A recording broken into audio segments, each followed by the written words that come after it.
இவனை நன்றாக பாருங்கள்.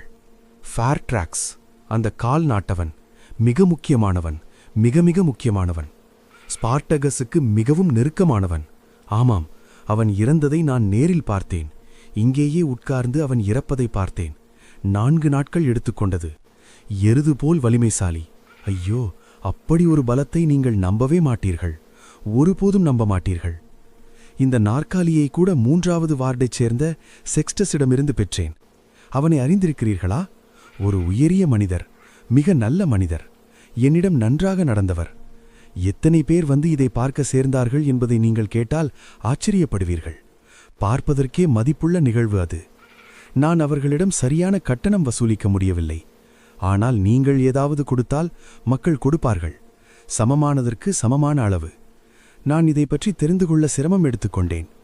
ஸ்பார்டகஸ் போர்களை பற்றி இங்கும் அங்கும் எவ்வளவு ஆழமான அறியாமை இருக்கிறது என்று நீங்கள் அறிந்தால் ஆச்சரியப்படுவீர்கள்.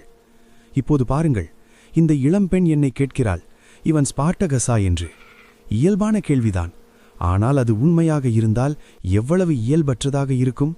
நீங்கள் அனைவரும் பாதுகாப்பான சுவர் சூழ்ந்த வாழ்க்கை வாழ்கிறீர்கள். இல்லையெனில் ஸ்பார்டகஸ் துண்டு துண்டாக வெட்டப்பட்டதால் அவனின் முடிகூட தோல் கூட எங்கும் கிடைக்கவில்லை என்பதை அந்த பெண் தெரிந்திருப்பாள். இந்த மனிதன் வேறு.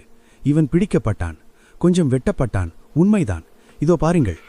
தன் கைத்தடியால் மேலே தொங்கியிருந்த அந்த உடலின் பக்கவாட்டில் நீண்ட ஒரு காயத்தின் தடத்தை அவர் மெதுவாக குறித்து காட்டினார்.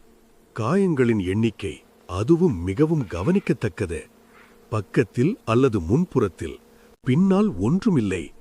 இத்தகைய விவரங்களை பொதுமக்களிடம் வலியுறுத்த விரும்ப மாட்டீர்கள். ஆனால் உண்மை என்னவென்றால், இப்போது சுமைப்பவர்கள் அவனை பார்த்து கொண்டும் அவன் பேசுவதை கவனமாக கேட்டுக்கொண்டும் இருந்தனர். அவர்களின் நீண்ட சிக்கிய தலைமயிர்களுக்குள் இருந்து கண்கள் மினுங்கின. இத்தாலிய மண்ணில் நடந்த மிகச் சிறந்த போராளிகள் இவர்கள்தான் என்று நினைத்துப் பாருங்கள். அதுபோன்ற எண்ணமே மனிதனை அச்சுறுத்தும். மேலே தொங்கிக் கொண்டிருக்கும் நம்முடைய அந்த நண்பரிடம் மீண்டும் வருவோம். அவன் இறப்பதற்கு 4 நாட்கள் பிடித்தது. அவர்கள் அவனுடைய ஒரு நரம்பை வெட்டி சிறிது இரத்தம் வடிக்கவில்லை என்றால் இன்னும் அதிக நாட்கள் எடுத்திருக்கும். இதை நீங்கள் அறியாமல் இருக்கலாம். ஆனால் ஒருவரை சிலுவையில் அறைந்தால் இப்படி செய்ய வேண்டும். இல்லையெனில் இரத்தம் வடிக்காவிட்டால் உடல் புளித்து சுளிக்கத் தொடங்கிவிடும். சரியாக இரத்தம் வடித்தால் உடல் முறையாக உலர்ந்து சிறிய துர்நாற்றத்தை தவிர 1 மாதம் கூட அங்கே தொங்கிக் கொண்டே இருக்க முடியும்.